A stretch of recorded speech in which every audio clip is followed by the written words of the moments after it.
Here, I just want to know how many Latinos in the crowd tonight?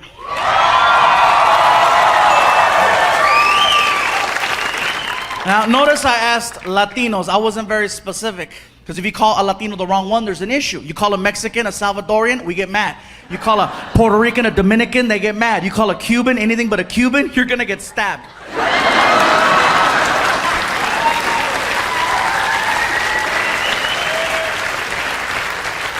So for everyone here and everyone at home, I have found a way to figure out who's who. It's very easy. All you have to do is listen to the way the person is speaking Spanish. You don't have to understand a single word, just listen to the flow. That'll let you know. For example, Mexicans, when we speak Spanish, we sound high. Seriously, you ask us a question, we drag it out. Hey bro, how's it going? Pues aquí nomás, hombre. Pues tú sabes, güey. You know, Cubans, I found out Cubans, you guys speak Spanish, like everything means something. It's very serious. You ask a Cuban a question, bro, where you going? Al baño, coño, carajo, why you wanna know? Just asking, dude. It's like, why is he yelling? I don't know. And I found out Puerto Ricans, you guys speak Spanish like there's a time limit. Ask a question, hey bro, what's up? Oh, mira, bro, el otro día estaba con Hitch, me estaba platicando que chacha Benito, quiero saber lo que está pasando aquí, no más, dame más gasolina. Just fast. Even Mexicans were like, hey, write that down. Quick. Another way is the beverage. The beverage will let you know who you're dealing with. For example, a Mexican's preferred drink of choice is tequila, okay? A Puerto Rican's preferred drink of choice is either Don Q or Coquito. Right? And a Cuban's preferred drink of choice is coffee. Now let me tell you how I know about this one. So a few years ago, Martina and I were doing a show at the Improv in Miami, and after the show was over, I was talking to Martina. I said, hey bro, I said, we got to try out some of this Cuban food everybody's been talking about. It's our first time here. And so we go outside to catch a cab, and when we got in the car, I figured something out, and that is that Cubans come in every color of the rainbow. Cubans and Puerto Ricans, you go from really, really white all the way to freaking navy black, just hardcore. Wesley Snipes, just dark, scuro. El negro. Hardcore, you know what I mean? I didn't know that there was such a thing as a black Cuban, because we get in the car and we're speaking Spanish, and this guy turns around and he's black, and he's like, ¿Dónde quieren ir? Where you wanna go? I'm like, oh my God. It freaked me out. I thought the partition was tinted. I didn't know. So he's yelling at us, ¿Dónde quiere ir? I'm like, dude, why is he yelling? I said, listen, we want to go somewhere to get some authentic Cuban food. Where can we go? And then he takes us to this place called Calle Ocho, which, for everyone at home, Calle Ocho is Spanish for 8th Street, and it's an area where, you know, it's very authentic. And he takes us to this restaurant called La Carreta, okay?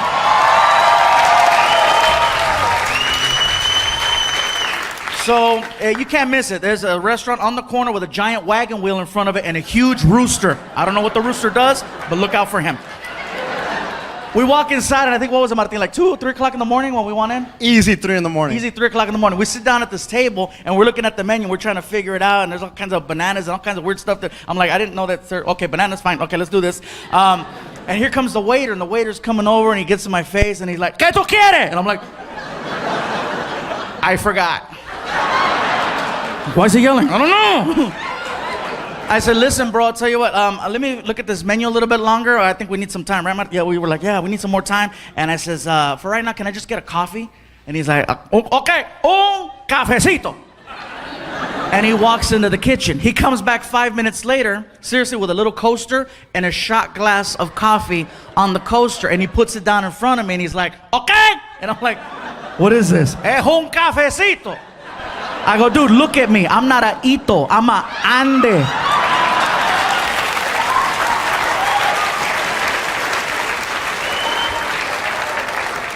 And then I started thinking, maybe he knows who I am. I get the joke. Bring the really big guy, the really little cup. You know what I mean? And I said, bro, what is it? I go, no. Bring me a full-size cup of coffee. Take this back. I was frustrated. So the guy's like, okay, and what you want? Okay. So he grabs it, all pissed off, and then he goes in the kitchen and he starts talking trash to one of the cooks. He's like, Manolo, allá afuera un gordo que dije que era cabezote, que no le cabía, una problema allá. And then he comes back with a bowl of Cuban coffee, okay? And he puts it down in front of me and he won't leave the table. He's like, okay. And I'm like, okay. Oh, I get it. He wants me to make sure this is what I want, what I want, right? So I pick up the bowl and I take a little sip of it. And when the coffee hit my tongue, I was like, oh my God, this is the most concentrated coffee I've ever had. It was really, really strong. And then it clicked. That's why they bring you a little shot glass of this stuff. So now I don't want to look stupid making him take a bowl of coffee back in the kitchen. So I picked it up to my face again and I drank the whole thing.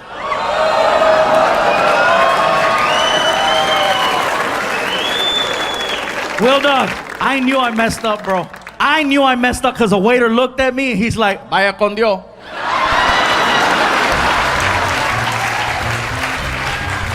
He goes back in the kitchen. This next thing I'm going to say is in no way, shape, or form political. So please don't take it that way. The vaccine. Look at some of you. Oh, here we go. Here we go. I knew it. I knew it was coming. I knew it. Look at him. He's got booster written all over him. Look at him. I'm not here to tell you what to do with your bodies. I'm just here to share a story. I got vaccinated, okay, and I'm not saying it to get approval. I'm just telling you because, hey, look, I was 85% of the underlying conditions. At this point, I'm rolling the dice. Plus, I wanted to work. I got the vaccine, but it was one of those things where, in the beginning, when you wanted to get the vaccine, you couldn't just walk into a CVS. You had to make an appointment, and it was a drive out. You couldn't just show up, because I tried. Oh, I tried using the face. I'm like, hey. Apparently this only works at Red Lobster. Oh yeah, I could show up at Red Lobster at 8 o'clock on a Saturday. It's on. Do you have reservations? It's fluffy, make biscuits. But for the vaccine, no, I made my appointment like everyone else. It was a drive-out location, There's a little speaker box. May I help you? This is very familiar. Yeah, let me have a large vaccine. Pfizer, Moderna. I got a coupon, whatever's free. Pull up to the window. And then I pull up to the next window. And then a guy who's all covered up. He's got the whole, Then you give them your arm, and then they harpoon you, and they make you park your car for 10 to 15 minutes in case you have an allergic reaction. So I'm sitting in the car, and I got the radio going and the AC going, and I glance over, and I notice that there's people there protesting. And that's fine. Protesting is a right, and I'm all for it, okay? My problem is when protesters leave the sidewalk and get right in your face. So here's what happened. I glance over, I see the protesters, and I locked eyes with one of them.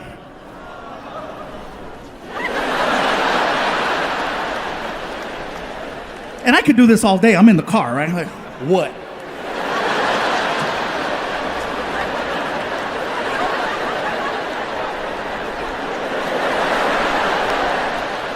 The lady who I'm looking at all of a sudden starts walking towards me, and I'm like, shit. She gets to my car and she starts going off on me. And I have never had a complete stranger go off on me for no reason at all. She gets to the car and she's like, you are so stupid. You are so stupid. How could you get the vaccine? How could you get the vaccine? You have no idea what you just put inside your body, dumbass.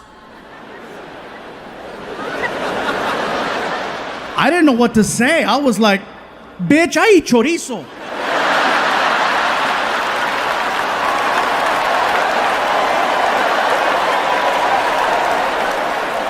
You have no idea what that vaccine has to work through in order to have any type of effect whatsoever.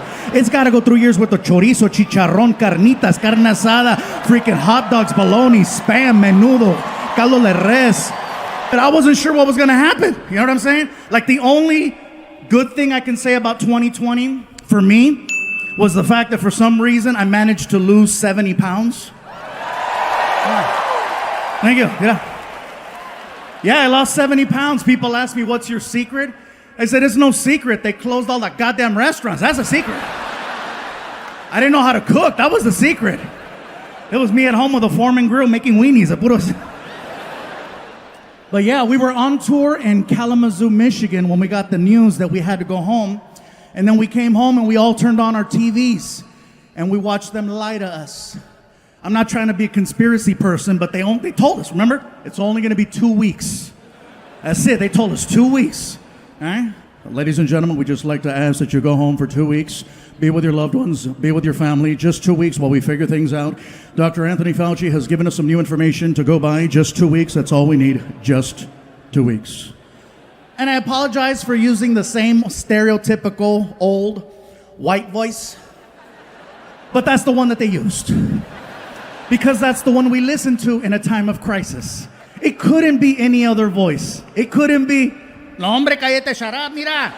No más 2 weeks, okay? No más tú. You're gonna go home con tu mamá y tu papá.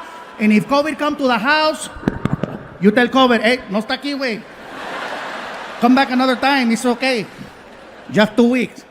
It couldn't be any other voice. It couldn't be, I'll tell you what. This is what you're going to do, goddammit. You're going to take your ass home. You're going to hunker down. You're going to hunker down, and if COVID shows up at your front door, get her done right there to the face. Okay, that's what you're going to do. Just 2 weeks. It couldn't be any other voice. It couldn't be, all right, listen up. Okay, this is what's going to happen. You're going to go home. You're going to be with your family and them, right? And if, oh, you don't want to laugh at the black voice, huh? Whatever, that's your guilt, not my guilt. I'm fine. I'm fine. But yeah, just 2 weeks. That's what they told us. 2 weeks. And 2 weeks turned into 2 months, turned into half a year, turned into a year plus. And little by little, they told us who was most at risk for COVID-19. Come to find out, it's people over 45. Okay? People who are overweight. Here we go. Diabetics, no chingas. Really? Most at risk, Latinos and African Americans. Bye, Felicia. I come to find out I was 85% of the underlying conditions. I understand that some people need to be held accountable, but and by the way, if I'm the one telling you about cancel culture, it's already gone way too far. Because I pride myself in the fact that I'm not a comedian who's divisive. That's why I don't talk about politics, religion, or sports, okay? Because all three will divide people. That's why I talk about food. Because food brings people together.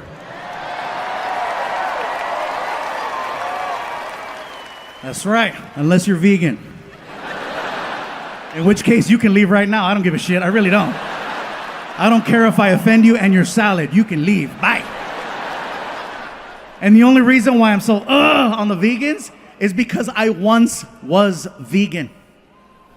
I know some of you are like, no. Yeah. I was vegan for a little under a year. Now, I know some of you are probably thinking, oh, that's not, you weren't even vegan then if it was less than a year. But think about it. Anyone who has ever gone on a diet knows just how hard it is to change your eating habits for 1 week, much less a year. And they told me, they said, you're gonna lose weight. And they were not lying. I lost weight, patience, and friends. So I'm just here to let you know, I'm back. So, I almost got canceled. I almost got canceled because I posted a tweet of one of my dogs. Now, some of you already know I have 2 Chihuahuas. Yeah. You know, people watching at home, they're like, that's not stereotypical. Yeah, I know. I have 2 Chihuahuas. I have a little boy dog named Vinny and a little girl dog named Risa. Combined weight, 14 pounds. My little girl dog, Risa, She is 4 pounds and she's 17 years old. Yeah. Her anger keeps her alive. I will confirm every stereotype about Chihuahuas. Oh yeah, it's real. The rage is real. But with me, she loves me, okay? She's 17, she has no teeth, her tongue hangs out, she's adorable. So I posted a picture of her on Twitter with the caption that basically read, "Going to take my little nugget to go get some chicken nuggets." And then I tagged at Chick-fil-A. Okay, so yeah, you feel that? See how the majority of the room was like, that place is good, sucks their clothes on Sunday. And then there was a few of you in here and you heard the groan, yeah. Half of those people, vegans. The other half are the ones that blew up my Twitter feed. My Twitter feed started getting flooded with nasty comments. You're stupid, you're horrible, how could you? We thought more of you. Really, Fluffy, you? And I don't know what they're talking about. The problem with cancel culture is they only attack, they don't educate, they don't explain. They just attack. And they expect you to know better or understand them, but they're not willing to play nice. So here's what happens. I'm asking questions, no one wants to answer. They're like, Fluffy, you're horrible, you're terrible. I'm like, what do you mean? They're like, really, Chick-fil-A? I'm like, I'm sorry, Popeyes was closed, I don't know what to tell you. They're like, you know what you're doing. I said, I am more hungry than woke. I don't know what you mean. And then finally, someone took the time to explain to me why I was wrong for that tweet. Come to find out that Chick-fil-A in the past has been known to make contributions to organizations that are a little out of line with the LGBTQ plus community. Now, forgive me for using my hand to get the letters right. I just want to get the letters right. I do consider myself a supporter. I'm a dork too. I don't know how to talk to women. And this guy always comes, hello. Girls go crazy. And ladies, I'm gonna tell you right now, if a pretty man is your thing, if a gorgeous GQ guy is what you want, then by all means, go for it. But I'm gonna let you know right now, in the long run, a pretty man is gonna do nothing but lie to you, cheat on you, and break your heart. That's why, ladies, you need to start giving guys like me a chance.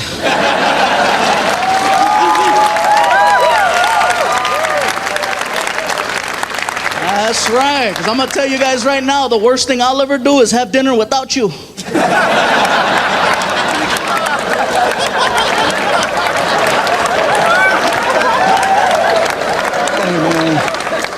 And everybody...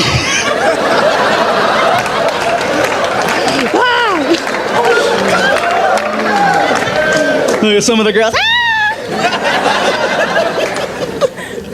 Everybody gives me advice too on the best way to meet that certain someone. You know, like my sister Emily, she always tells me the best way to meet someone is to go on the internet. She goes, go online, you'll meet someone. I'm like, I thought it'd be a good idea because my sister, she's cool people. She goes to school, she goes to church, she's nice. But I gotta tell you guys something, she's a freak. You know, you meet her in person, she's all sweet and innocent. Oh, hello, how are you? Nice to meet you.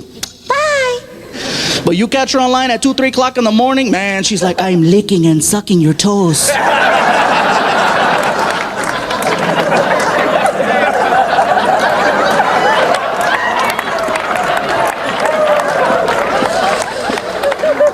Ooh, do you like it? Now see, that's scary. It is, because I had no idea she was online. I was like, yeah, I like it.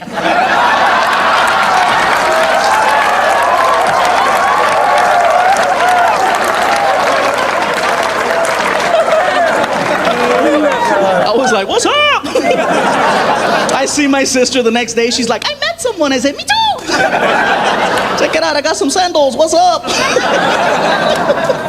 But you guys have to be careful. If you're gonna meet people on the internet, be careful, because you don't know what you're gonna get. You don't. I went on a blind date with a girl who was half Sasquatch, half Chupacabra.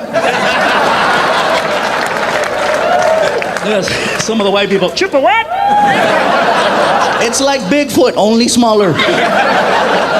Like cousins, you know?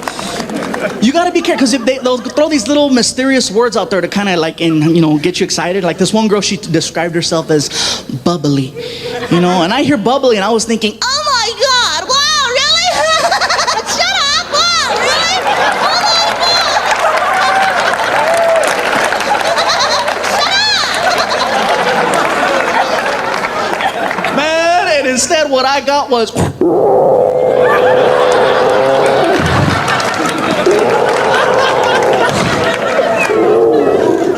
I'm standing there.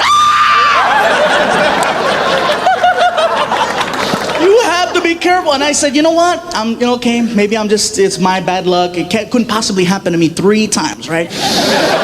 So I gave it another shot. I went on another blind date with a girl who said she was a sexy Latina. I was excited. What's up?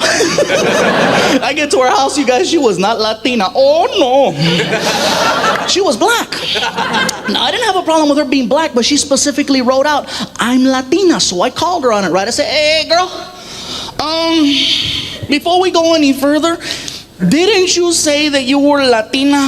You know what she told me? She got mad. She was like, boo, I am Latina. Shoot, that's my name. And that's another thing that's changed, you guys. My son Frankie is now 18 years old. And 1 week away from graduation.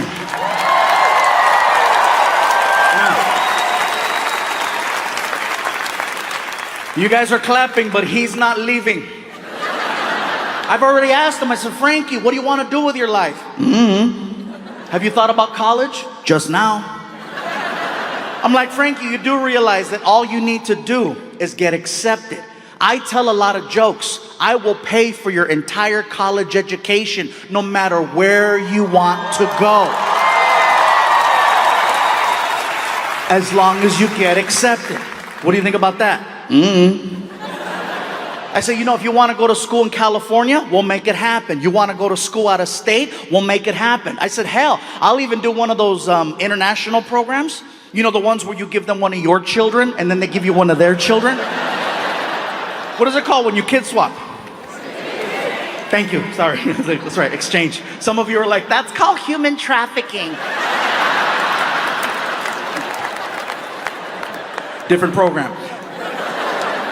I would love to do an exchange program with my son, but don't give me a regular kid. If I'm gonna do an exchange program, give me a kid from like a hardcore third world country so that he appreciates all the basic things most American children take for granted.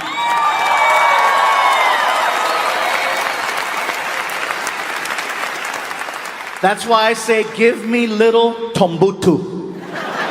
Give me Tombutu. I would love Tombutu, and Tombutu would love me. Mr. Fluffy, Yes, Tombutu. I was wondering, what time do we go to sleep? You go to sleep whenever you like. This is your room. We sleep next door. All of this is for Tombutu? Yes, all of this is for Tombutu. In my village, 2 families sleep in an area this big. Well, here in America, one big-ass Mexican kid sleeps right here. Enjoy. And then I would take him to like IHOP or Denny's and let him order whatever he wants and just watch him lose it. You know? This is the Thanksgiving I heard of. Thank you, Mr. Fluffy. Thank you. If there is anything Tombutu can do for you, please tell me. Anything. Can you help me take out the trash? For you, I will eat the trash. So during 2020, my dogs and I, the most normal thing we could do was just take a drive. Okay, drives, you could just get in the car. Nothing was open, but you could take a drive. And so we get in the car, and I put on this playlist and just drive. Eventually, we went out looking for food. And I know that sounds crazy to say it that way, but remember, 85% of the underlying conditions. I never once set foot in a market because I was afraid. All of my food came from friends and street vendors. Yeah. Yes, I support street vendors in case anyone's wondering.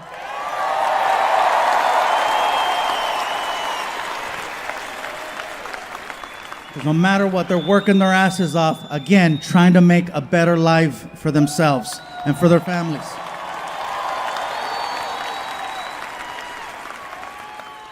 After leaving a taco stand one night, I realized that a lot of people needed to step out of their comfort zones in order to find alternative ways of making ends meet. I made the mistake one night of assuming the guy working the stand was Mexican. He wasn't. I even spoke Spanish to him, which is a no-no. The rule is, when engaging a brown person, you must speak English to them first, and then if there's a language barrier, then you go to Plan B, high school Spanish. You start off in English. Hello, sir, may I? ¿Qué? No entiendo. ¿Qué pasó? Oh, hold on, I got this. Hola. Yummy. So I walked up to this guy at the stand, and I was like, he reminded me of a tío, so I was like, hey, ¿qué onda, compa? ¿Cómo estás? And which is like, hello, friend, how are you? And he responded, what are you saying to me? I'm sorry, sir, I thought you were Mexican. No, I am not a Mexican. I am not a Mexican. I am Greek. Greek? Shit, I was way off. I'm sorry, bro. It's late. I'm tired. Can I have 2 tacos? What do you mean, can I have 2 tacos? I just finished telling you I am not a Mexican. I am Greek. I do not sell taco. I sell gyro. Gyro? And then I remember seeing writing on the front of the cart, and I just thought it was like the guy's name or something, right? I was like, it spells it out. Gyro. Gyro. He got all pissy. It is not a gyro, it is gyro. That shit says gyro. It is gyro. Bro, I'm tired, it's late. What is a gyro?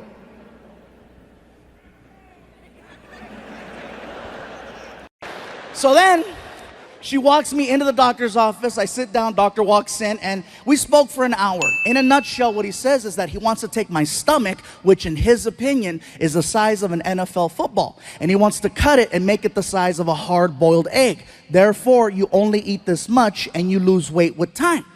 Problem with gastric bypass is that if you don't stick to their program religiously, not only will you not lose weight, you will gain weight, and you'll have a series of complications. And then he asked, do you travel a lot? I'm like, I'm on the road 46 weeks out of the year. He goes, this is not gonna work for you. I'm like, I agree, I like 2 eggs. I said, well, what should I do? He goes, I don't know, but this isn't gonna work. So I left the office, I was bummed out, you guys. I get in my car, I was so depressed because I'm like, someone told me I got 2 years to live. Surgery's my last hope. And so I started crying. I was sad, I was in the car, I'm crying. I'm like, what the hell am I gonna do? And the only thing that could cheer me up was a drive-thru. And I know that sounds crazy. Some of you are like, Isn't that what got you in that position to begin with? yes, but it's the only thing that made sense. There's a reason why it's called comfort food. Think about that. Anytime you see someone eating a burger, they never look sad. They always look happy. You might look sad walking in, you might look sad walking out, but when the actual event of eating a burger is happening, life couldn't be better. That's right. My girl told me that I make sounds when I eat burgers. I didn't know. Apparently I do. I'm eating a burger and I'm like,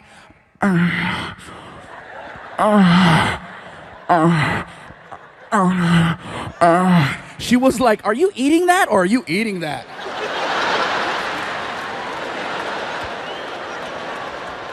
Think about it. Who's sad when they're eating fast food? I'll tell you who's sad. The person eating a salad watching someone eat fast food. That's who's sad.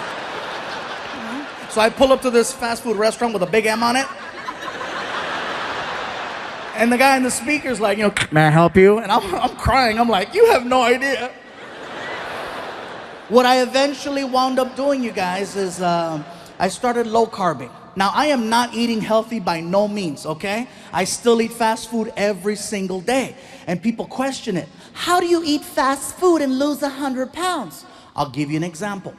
I'll go to a burger place and I'll order a double cheeseburger. I won't eat the bread, I won't eat the onions, the tomato, the ketchup. I'll eat the meat, the cheese, the mayo, the mustard, and I'll order up to 3 with like 3 diet sodas. And people go, That's unhealthy. The cholesterol's gonna kill you. I agree. But guess what? Cholesterol's gonna take 10 years to kill me. Diabetes is gonna do it in 2. Right now, I'm winning by 8.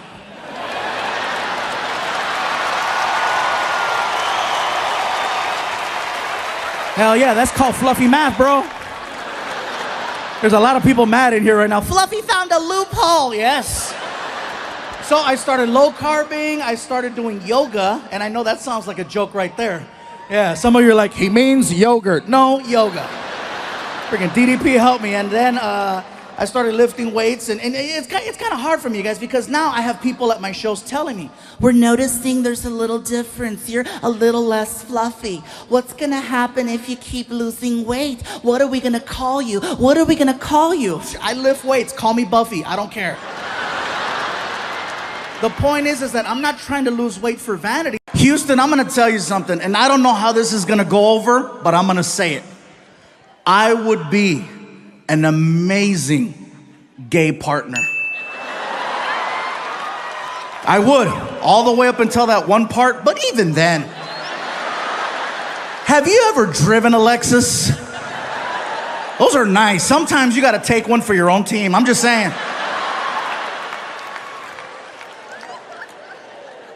Now, in all seriousness, not to be funny, not to be disrespectful, let me tell you the reason why I would be an amazing gay partner. The level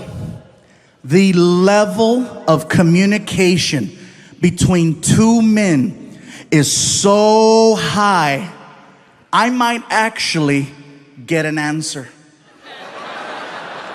There might be clarity and understanding. I might hear a yes, I might hear a no. Do you know how many relationships I have been in where I still don't know the outcome to certain conversations? Very simple yes or no questions. That's what I would do.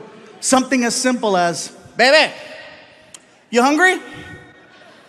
Well, I haven't eaten yet, so I probably should eat something, but I'm not feeling it right now. But if I don't eat right now, you know how I'm gonna get later. So I guess it's probably a good idea if I start eating right now. But it really depends on the options. What do you think? Ah!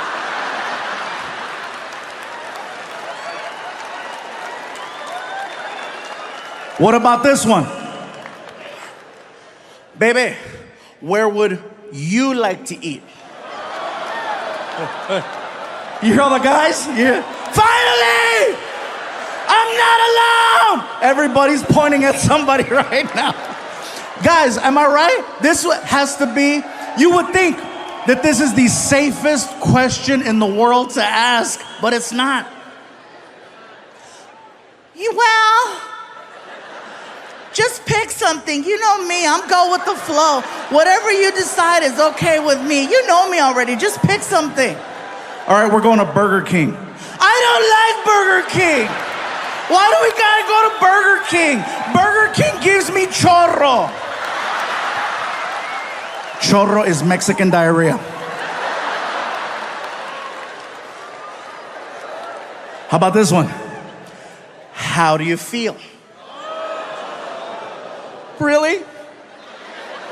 Really? You want to know how I feel? Well, you know, maybe if you'd pay attention from time to time, you might know how I feel. You might not need to have to ask me such a question because you would already know exactly how I feel. The amount of time and energy I've exhausted to let you know how I feel, and you have the nerve to ask me, how do you feel?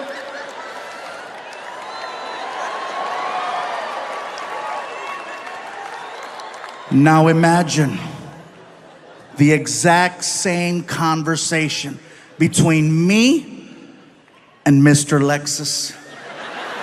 Do you know how efficient that conversation would be? Hey, bro, you hungry? Thought you'd never ask. What do you want to eat? Whatever you want to eat. We're going to Burger King. I love Whoppers. Me too. We go to Burger King and we tear it up. We get back home and I ask him, hey, how do you feel? Horny. Me too. How do you? And while I'm doing this, I get the most random phone call I've ever gotten. My publicist calls me up and she's like, Gabe, Snoop Dogg is looking for you.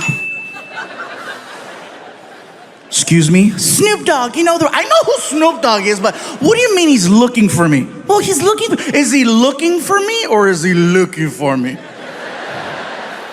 He's a fan and he wants to interview you. Oh, cool. Sounds good. What is it? I think it's some type of podcast. I'm in. Can I bring Frankie? Absolutely. Cool. So I hang up the phone. I'm excited. I want to tell my son. I'm like, Frankie, I'm walking towards your room. I'll be at your door in 3, 2, 1. Hey, all right, you're dressed. Good, come on, let's go. Where are we going? Watch. We get in the car. And now we're off on this adventure to go do an interview with Snoop Dogg. You guys, let me tell you something. We get to the neighborhood and we're lost. The GPS says we're there, but we're lost. We're looking for a house and there's no house, just a big building. And so I'm like, this doesn't look like a podcast, really? So I pull up to the security gate. Tap the button on the wall. Security desk, can I help you? Hey, security desk, my name is Gabriel Iglesias, and I think I'm here to do an interview with Snoop Dogg. Okay, one moment. Oh, okay, this is it. Good. I'm so excited. Snoop Dogg, it's gonna be cool, right? Sir? Yes. Yes, hi, there is no Gilbert Ignatius on file. What? Could there be another name? Another name? I don't know, Fluffy maybe? And the gate starts to open. I'm like, oh my God, I'm officially in the rapper's world because my real name doesn't mean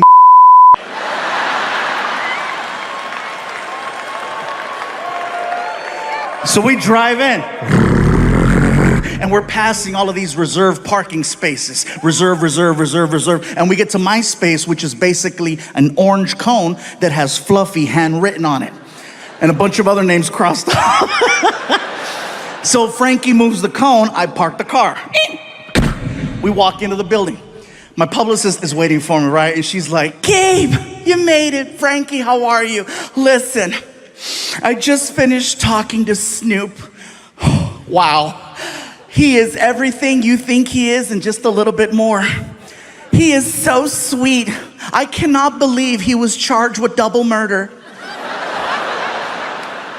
He told me to just walk you guys into the studio and he'll be right back. He said he had to go outside and get in the right headspace or something. Okay, cool. So she walks us into Snoop's studio. I'm thinking I'm there for a podcast. Come to find out, it's for a TV show. Snoop has a TV show where he interviews celebrities. Everyone in the room is waiting for Snoop to return. You can hear the small talk, you know.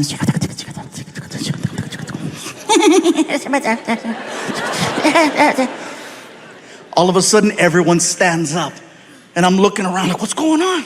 And I look at the door to see if Snoop's walking in and I don't see him. And I could see my son. I don't realize it, but Snoop is entering the room through a different door. I don't realize it till like the last second. I'm like, what do you? So I jump up, I push in my chair. I'm so nervous, I don't know how to address him. So I'm like,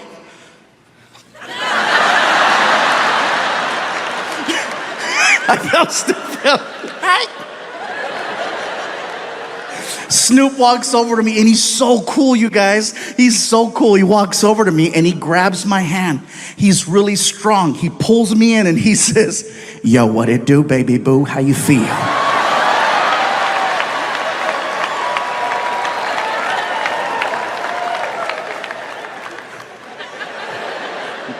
Thank you for having me. Yeah. Can I sit down? For sure. I sit down, I look over, I see my son. My son's like... The difference between Snoop's show versus any other talk show I've ever done is that usually there's a person, like a producer or a director, who comes to you and gives you information, like how the show begins, topics you're gonna cover, how you go to commercial, how you come back from commercial. I've spoken to no one. Snoop just starts talking, and at some point they hit record. I'm waiting for action or a buzzer and something. Snoop just starts talking to me. Yo, what up, Big Fluff? Big Fluff? Oh, that's hey.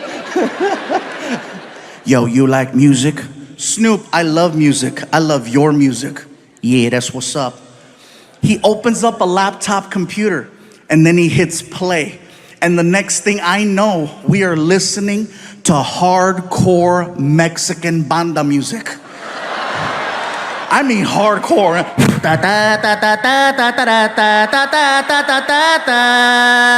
And you can hear gunshots in the song.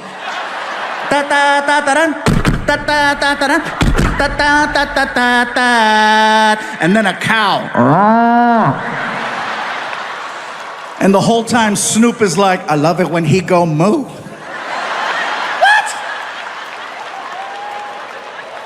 I feel like he's messing with me because I'm Mexican, right? So I called him out. I said, Snoop, do you understand what you're listening to? And he said this, and it scared me. He said, gangster recognize gangster. The reason why it scared me was because he was telling the truth. We were listening to actual Mexican cartel songs that don't play on the radio. And the fact that he knew that, the fact that his level of street knowledge in another language was that on point, I said, I gotta shut the hell up. Don't speak unless spoken to, that's the code. Next thing I know, Snoop reaches under the desk and he pulls out the biggest blunt I have ever seen. Oh, this sucker was huge. As soon as he pulled out that freaking blunt, I got excited because I wanted to grab my cell phone, okay? I wanted to grab my cell phone so that I could take a selfie of Snoop in the background being Snoop. So while I'm fumbling, trying to get my phone, Snoop starts talking to me again. Yo, Big Fluff. Yeah, what? Hit that while I hit this. I have a bus driver named Dave who has never received any credit, and he's been working for me for almost 10 years now. This man has successfully gotten me to every single comedy show on time without fail.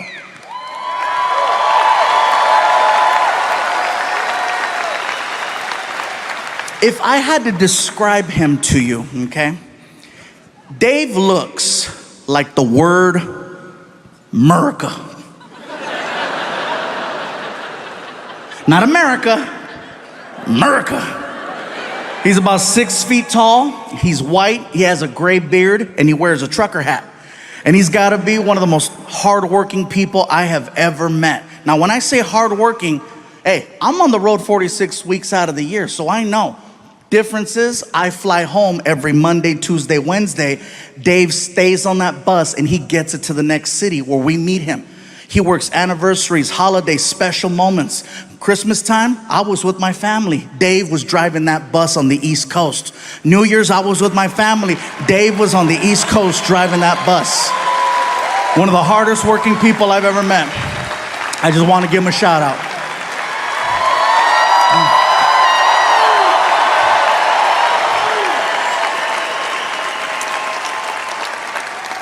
In addition to being hardworking, he's very honest. Now, when I say honest, I don't mean, oh, he does his taxes right.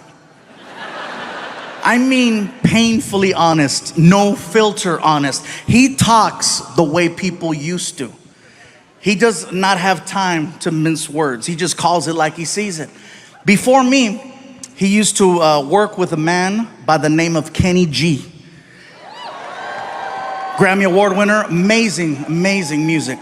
One day, Kenny G was on his tour bus that Dave was driving, and I guess the two of them had a little discussion, and Kenny G used some words that Dave would have rather him not have used, and instead of getting into it with him, this is what Dave does.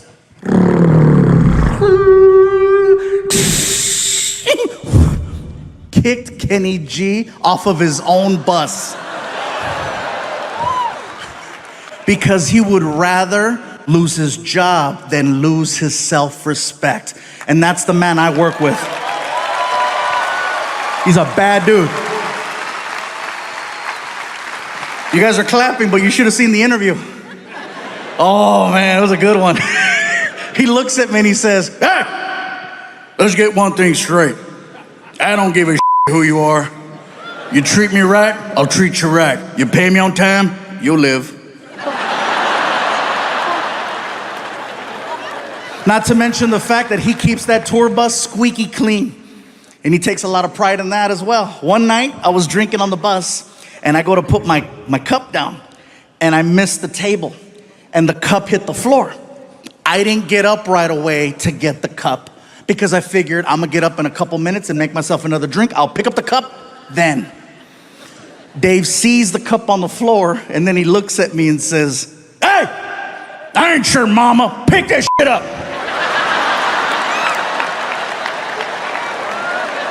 I get to the back of the bus and I'm like, wait a minute, I pay him.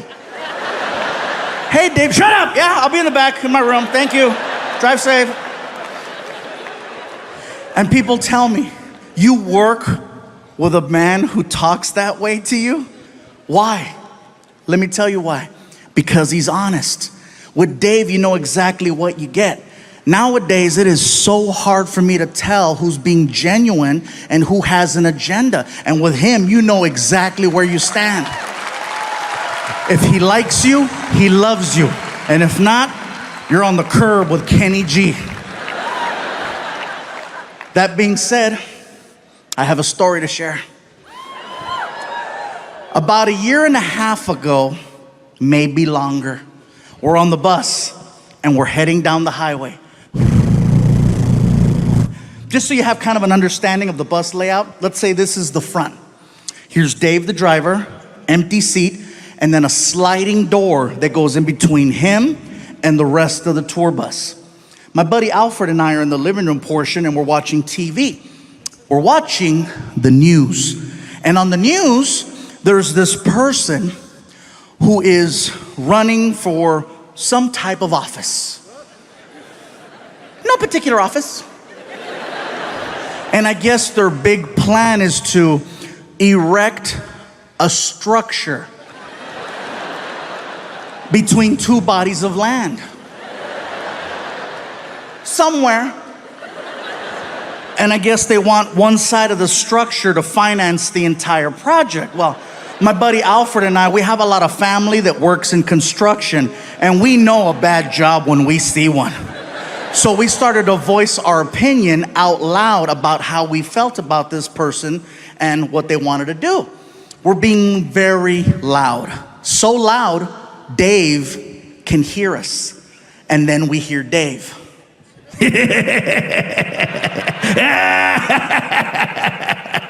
America. I yell out to Dave. I said, "Be quiet, Dave. This isn't about you." He taps a button on the dashboard that activates the sliding door. And when the door's about that far from closing, he yells out, "I'm building a wall."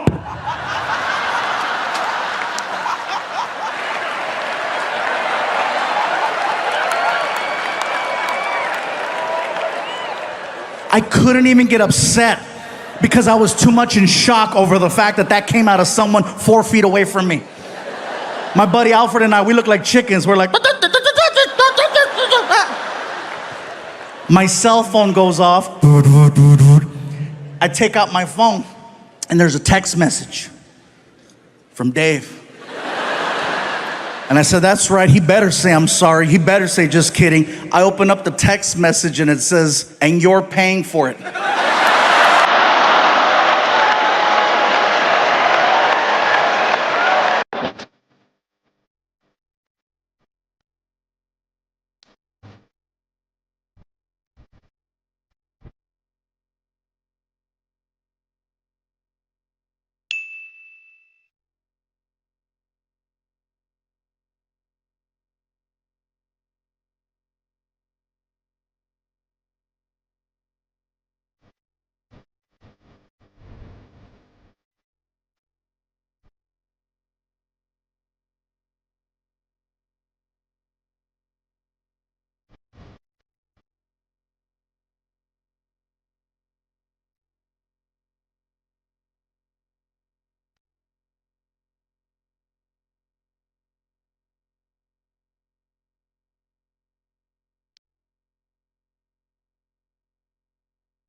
A lot has changed.